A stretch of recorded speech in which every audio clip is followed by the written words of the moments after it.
Olá, muito boa noite, seja bem-vindo. Você está na Rede Família de Televisão, programa Rede Família Esportes para todo o Brasil, nesta quinta-feira, 18 de julho de 2013, uma data de comemoração, até porque ontem à noite o Corinthians levantou mais uma taça, mais um título para essa vasta comemoração de títulos que o Corinthians vem nesses últimos anos. Então, parabéns a toda a coletividade corintiana, esse título da Recopa Sul-Americana em cima do São Paulo. E também ontem nós tivemos a primeira de duas finais da Libertadores de América e Olímpia do Paraguai. Não foi surpresa para ninguém, nós já imaginávamos pela trajetória do Olímpia, nós até falávamos isso ontem e comentávamos a dificuldade que o Atlético Mineiro teria no Paraguai e não deu outra, né? 2-0 para o time paraguaio. Daqui a pouco a gente vai repercutir esses e outros assuntos. Teremos também Copa do Brasil, muitos assuntos vão compor essa quinta-feira pós-rodadas de pós-rodada de muitos campeonatos importantes. Mas hoje eu tenho a grata satisfação de receber mais uma vez o Veloso. Veloso, boa noite, seja bem-vindo. Ontem você esteve comentando essa final da Recopa Sul-Americana envolvendo Corinthians e São Paulo e Corinthians. E olha, Corinthians sobrou em campo ontem. Boa noite. Boa noite, Guina. Boa noite a todos vocês que estão em casa. Na verdade, foi o que aconteceu mesmo. Estava comentando o jogo ontem, o Corinthians muito superior ao São Paulo nos dois jogos, né? Venceu, principalmente ontem também com autoridade. O São Paulo pouco ofereceu de resistência ao Corinthians. O Autuori vai ter muito trabalho em montar essa equipe. Já tentou com 3 atacantes, com 2 meias, ontem com 3 volantes, e a coisa não anda, não funciona.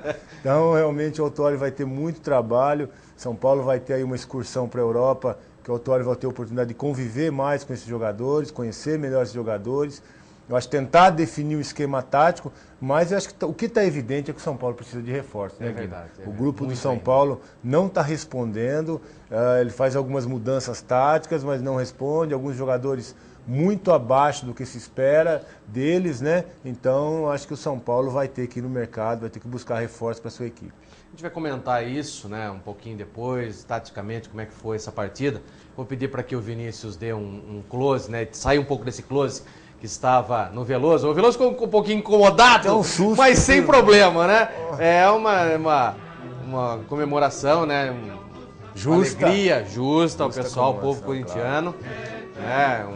Uma homenagem que a gente faz, uma singela homenagem.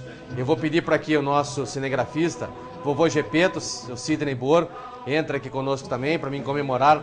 Vem aqui, Sidney, vem aqui pertinho de mim aqui. Você representando toda a coletividade do Corinthians, né? Gostou ontem? Adorei. Como que chama aquela doença que repete muito o movimento? Ler. Tem alguns jogadores do Corinthians que tá. Bursite também, né? Bursite. Troféu, ergue, um monte. Tá difícil, né? Tá aí então o Boro, Sidney Boro, vovô Gepeto, esse é mais conhecido como vovô Gepeto, representando toda a coletividade corintiana, aqui representado, vestido, todo traje do manto sagrado do Corinthians, representando a coletividade corintiana, uma homenagem à grande fiel torcida corintiana nesse título da Recopa Sul-Americana ontem no Pacaembu. Obrigado, vovô Gepeto. Parabéns por esse título. Mais um para a coleção. Perdemos as contas já, né? Tá difícil, né? Mas o Tite você tá com o ombro doendo resolveu também. esse problema do ombro no time do Corinthians, né? Porque primeiro era o Chicão que levantava as taças, depois veio o Alessandro, né? E agora o Danilo. Então tá tendo esse revezamento também. Logo não vai ter mais gente, vai acabar o revezamento. Não vai ter gente, vai ter que começar... o time B para levantar. O time B, vai ter que ser o sub-20 para começar a levantar a taça também, porque tá difícil. Abraço, Pedro, obrigado.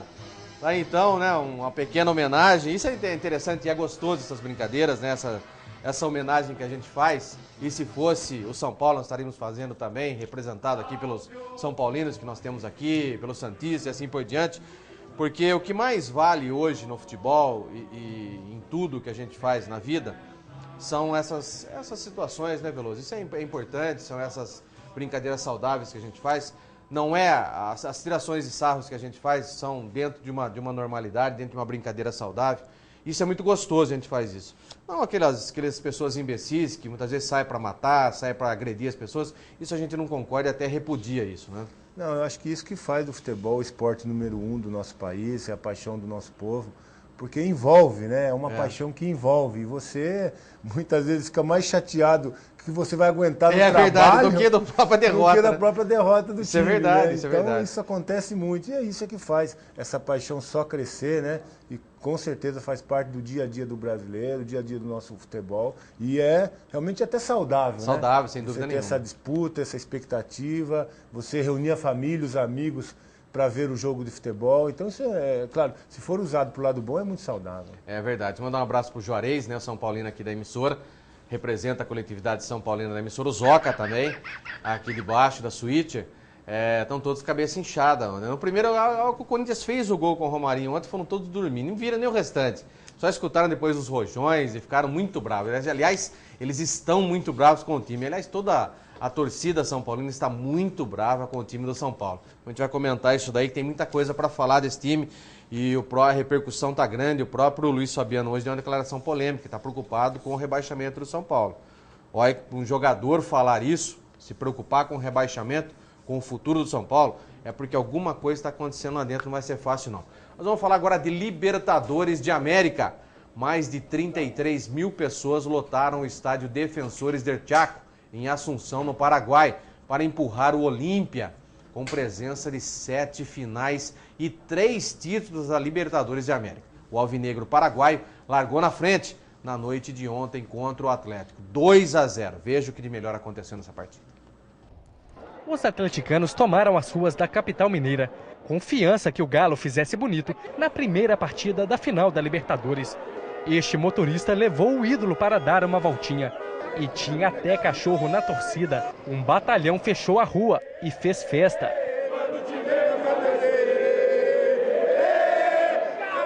Início de jogo e a animação deu lugar à ansiedade. Para a tristeza maior dos torcedores do Galo, o Olímpia abriu o placar com Alejandro Silva. A esperança é a última que morre, o atleticano nunca desiste. Não desiste mesmo e acreditava na virada atleticana.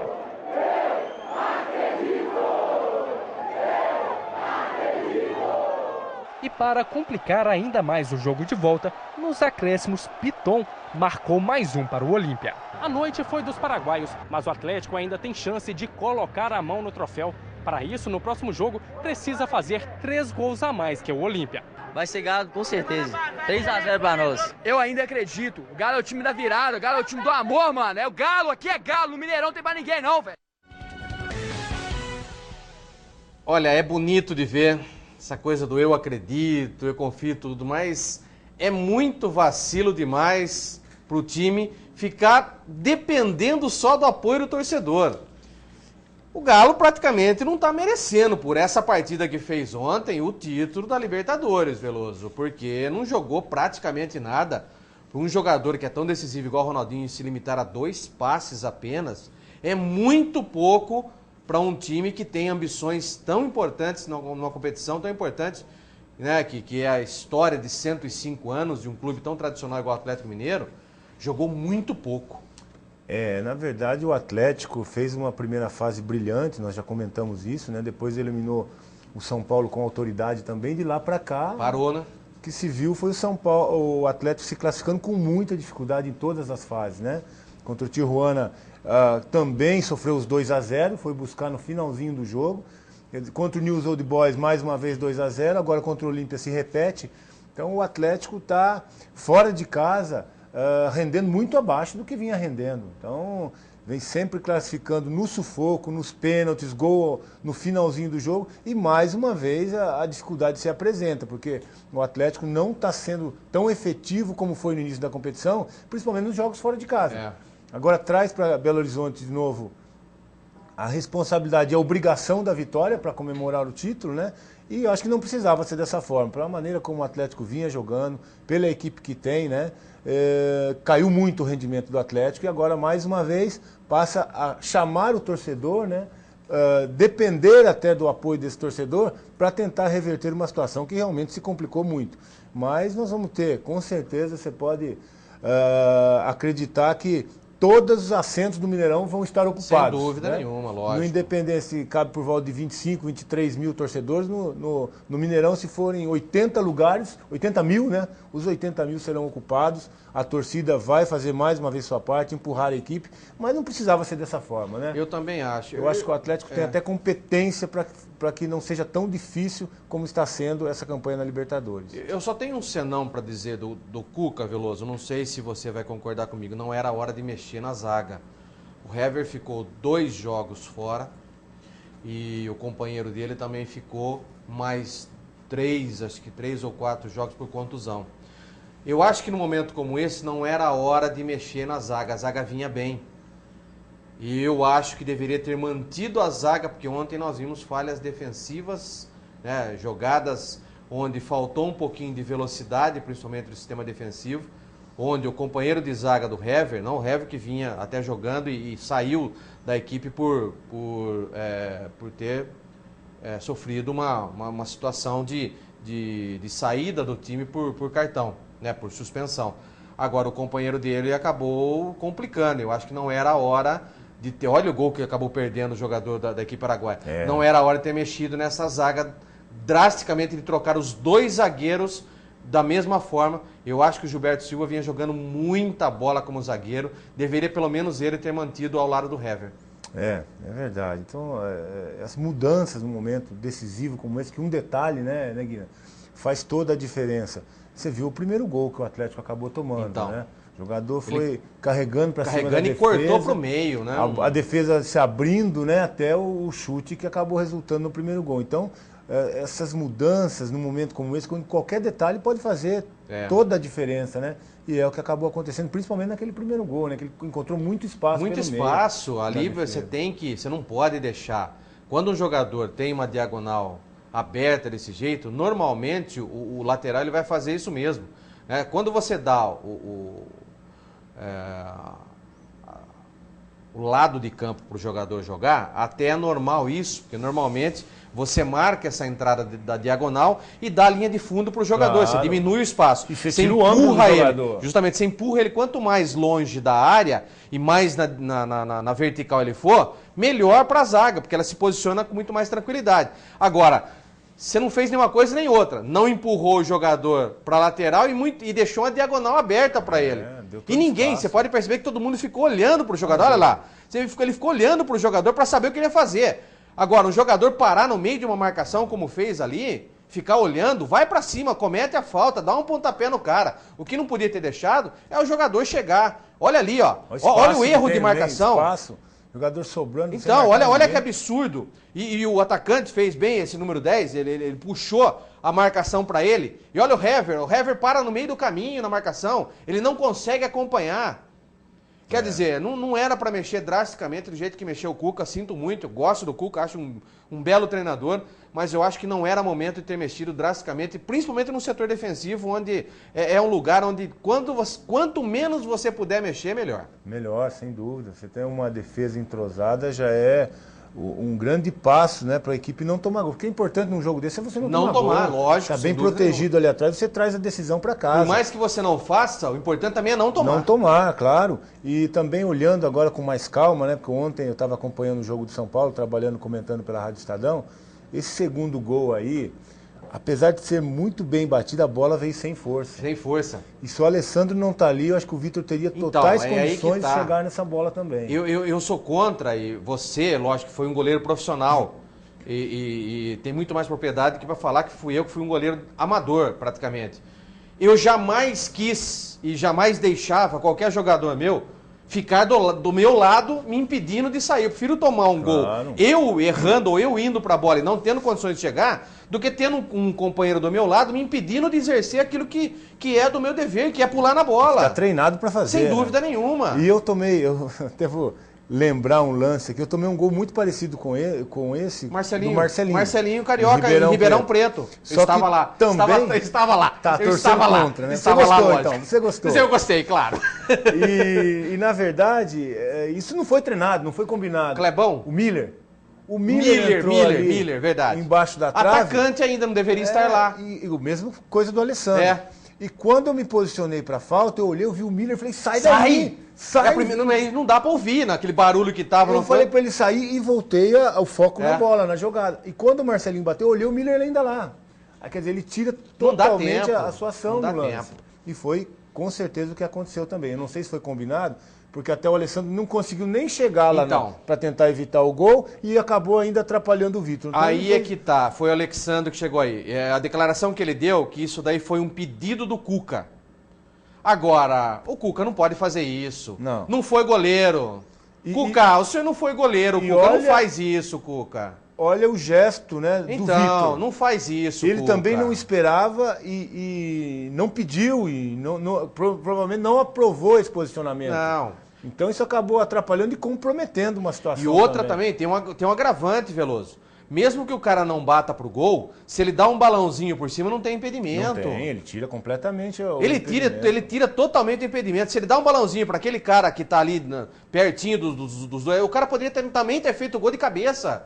Quer dizer, mais um agravante ainda, não dá nem tempo do goleiro sair também para interceptação da bola. Quer dizer, outro agravante, você tira completamente o posicionamento de defesa, né? Um posicionamento defensivo num caso de um lançamento como esse. Isso é que o Vitor estava muito próximo ali do lance. Eu também acho que daria para ele. Olha lá, ele reclama na hora. Reclama. Se ele pudesse tentar, né? E eu acho que faria defesa. Fazer a defesa, eu acho que ele também chegaria nessa bola, porque a bola não foi tão no canto, não foi muito forte. E ele estava próximo ali do lance. Eu acho que ele poderia, se o Alexandre não estivesse ali, poderia ter tentado fazer a defesa, né? Concordo contigo. E ele reclama lá, ele abre os braços e fala assim, não faz isso, não faz isso. Mas depois o Alexandre se justificou dizendo que o Cuca mandou ele... Pô, Cuca não foi goleiro, pô. Isso aí tem que ser treinado. Então, não é assim, entra lá e fica lá, não. É. Não é no momento decisivo, num lance que pode definir uma competição, vai lá e faz isso. Não, isso não pode, eu também acho, concordo contigo. E o placar da primeira partida da final da Libertadores repercutiu muito na mídia sul-americana. Os atleticanos também comentaram momentos do jogo e demonstraram confiança em reverter a vantagem paraguaia. Acompanhe. Após a derrota por 2-0 para o Olímpia em Assunção, no Paraguai, a imprensa sul-americana repercutiu o Olímpia como grande favorito ao título da Libertadores 2013. O site do jornal paraguaio ABC estampou a quarta Copa muito próxima, em referência ao número de títulos conquistados pelo Olímpia nesta competição. Já o Olé da Argentina exaltou o feito histórico do Olímpia ao publicar que a equipe paraguaia anulou o Atlético. Ainda destacaram a atuação apagada de Ronaldinho, substituído na metade do segundo tempo.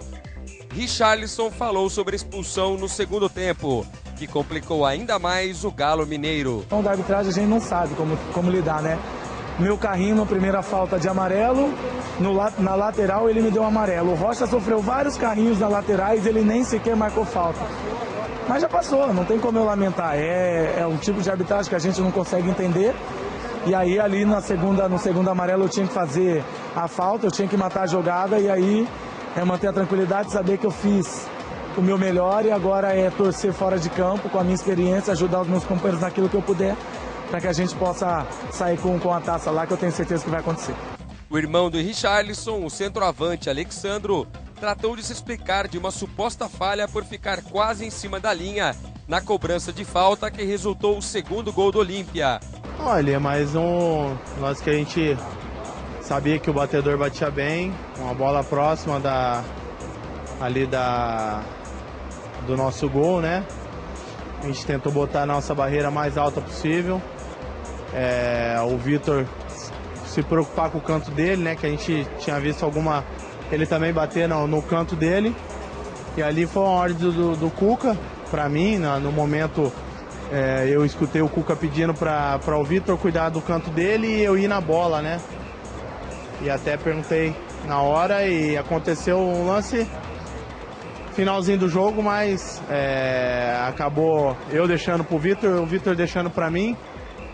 Mas vendo bem o lance também, eu acho que seria difícil a defesa também. Ele bateu muito bem e a gente tem que lamentar porque acabou sendo um gol injusto pra gente, né? Aquele gol acabou nos disputando bastante, mas o futebol é assim. E agora lá no Mineirão a gente vai fazer o nosso dever de casa e vamos, se Deus quiser, levantar esse título. O comandante atleticano Cuca, mesmo com o placar inesperado, falou da força que o torcedor do Galo dará à equipe no jogo de volta na próxima quarta no Mineirão. Trabalhar bem, calar a boca, ficar bem quietinho. Primeiro tempo está 2-0 para eles, agora fizeram um caldeirão, parabéns. Não tem que reclamar nada. Segundo tempo é lá no Mineirão, com a nossa torcida a favor. Vamos reverter. Percebi um Cuca mais preocupado dessa vez, hein? Preocupa, é decisão de campeonato, né? Decisão da Libertadores, a primeira da história do Atlético. E o Cuca não pode combinar com o Alessandro. Não, também acho. E não avisar o Vitor. Não respeitou o Vitor, né? E combina com o Alessandro e não combina com o Vitor. Quer dizer, quem resolve ele atrás é o goleiro. O Vitor jamais deixaria o último homem da defesa é o goleiro. Quem resolve, quem toma a última decisão é o goleiro. Como que o Cuca toma uma decisão com o Alessandro e não avisa o Vitor? Então, um erro que pode ser lamentável, decisivo. Eu também acho que pode ser decisivo. Que pode custar muito caro para o Atlético e para a equipe e para todo o seu torcedor. Concordo contigo. O torcedor do Olímpia fez uma bonita festa momentos antes da partida começar, com o maior mosaico já feito em um estádio sul-americano. A cada momento subiam cartolinas, as primeiras pedindo a 4ª taça da Libertadores. Em seguida, outra parte subiu atrás de um dos gols. Logo após, subiram as que estão localizadas abaixo das cabines de imprensa. Por último, as que formaram o nome do clube, atrás do outro gol. Que bela festa, olha, há muito tempo eu não vi uma festa tão bonita proporcionada pelos torcedores do Olímpia do Paraguai. Realmente uma cena maravilhosa, foi um dos maiores mosaicos que eu já vi e assim, muito difícil de ser feito. E com imagens, se é só com escrito, tudo bem, mas com imagens ainda. Verdade. Olha, parabéns aos organizadores desse mosaico, foi feito com uma qualidade monumental. Realmente, parabéns, realmente foi uma imagem fantástica, uma obra de arte e num sincronismo maravilhoso. Parabéns aos torcedores e à organização do Clube do Olímpia do Paraguai. Realmente um show para o pessoal lá do Paraguai. Ô Veloso, vamos deixar para comentar o Corinthians e São Paulo logo após os comerciais, né? Porque a gente vai ter também muita coisa o que falar. Né? E você vai tomando uma aguinha também, vai dando aquela recomposição nas cordas vocais, porque depois dessa daí, né, a gente viu falar que o Cuca mandou o Alexandre ficar embaixo dos gols. E não combinou com o Vitor. Então, rapaz, isso me deixou muito triste, mais do Veloso ainda, que jogou lá, que confiava bastante. Mas não pode fazer isso. Vamos à primeira parada do Rede Família Esporte. Logo após as nossas mensagens comerciais, voltaremos. É rapidinho.